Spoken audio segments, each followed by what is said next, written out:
So, dito pa rin po tayo mga ka-Omstek sa ating pinaglinisan kanina ng Kondura Aircon na 2 horsepower.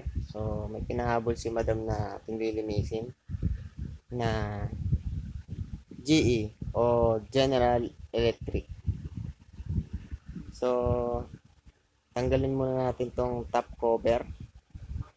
Tanggalin lang natin yung mga tornilyo niya.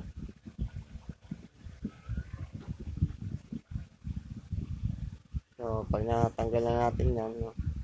So,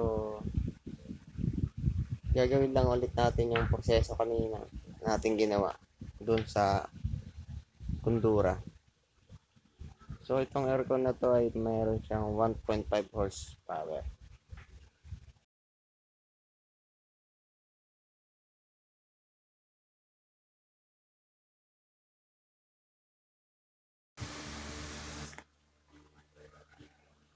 Tanggalin lang natin yung electrical compartment para hindi mabasa ng tubig. Tapos, tanggalin natin yung cover ng electrical compressor.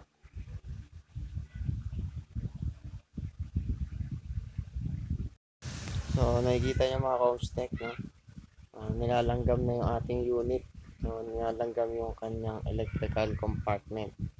So, ilang buwan daw kasi itong hindi nalinis.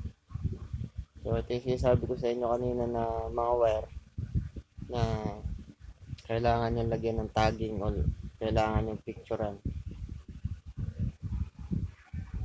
Hindi kagaya ng una nating lilinis nakaklip lang siya, no, sama-sama yung mga wirings niya. So, ito, tatanggalin mo isa-isa yung kanyang wire. So, madali lang din naman siya mga Comstek. Kaya nang bahala kung paano nyo didiskartehan na tandaan yung ating mga wirings. So, meron din naman tayo ng diagram, no? Pwede nyo tignan dyan kung sakaling nakalimutan nyo. O, mas maganda, picturean nyo na lang. O isulat nyo sa papel.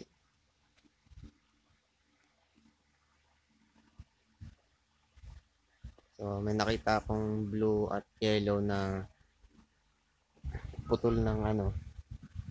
So, hindi siya nakakonect. No? So, palagay ko may gumawa na itong unit na to. So, kasi ang nakalagay dito yung kanyang high speed na lang ng ating fan motor. No? So, ayun na lang yung kanyang kinonek. So, wala na siya. Low, mid. Ang nakalagay na lang ay yung high.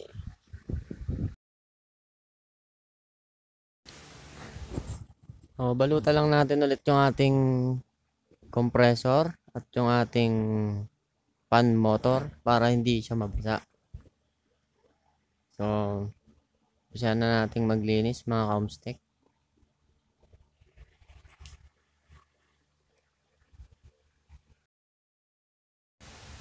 So, yung front cover ng ating Kondura kanina, no?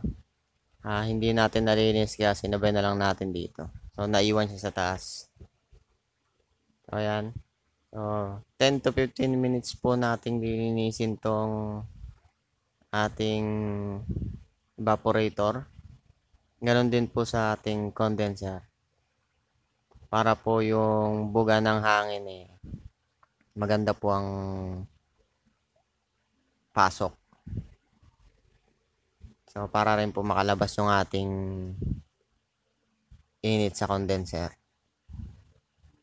At magandang higop ng ating evaporator. So, alam po mga Comstek. Subaybayan nyo po yung aking YouTube channel. So, marami po tayong i-upload na mga video dyan.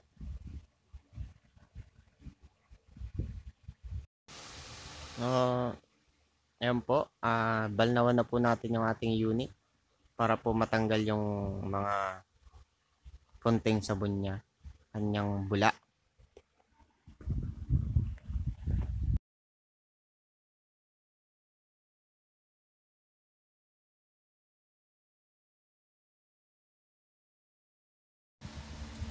So okay na po yung ating unit. Next po natin, punasan na po natin ang ating unit.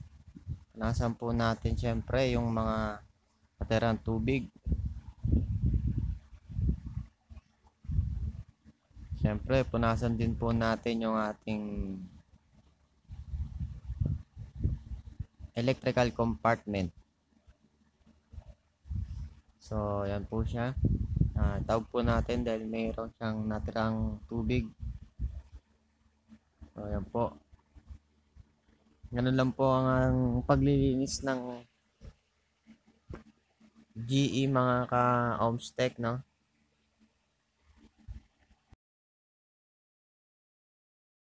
Tapos po nating punasan yung ating unit, no? Pwede na po natin ibalik yung kanyang electrical wirings. So siguraduhin lang po natin na tama po yung ating kakabit. Lagi po tayo magdo-double check.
So okay na po yung ating unit mga ka-Ohmstech, no? Na-assemble na po natin.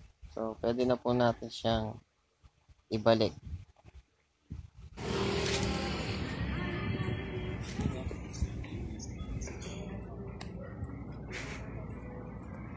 Break time. Break time.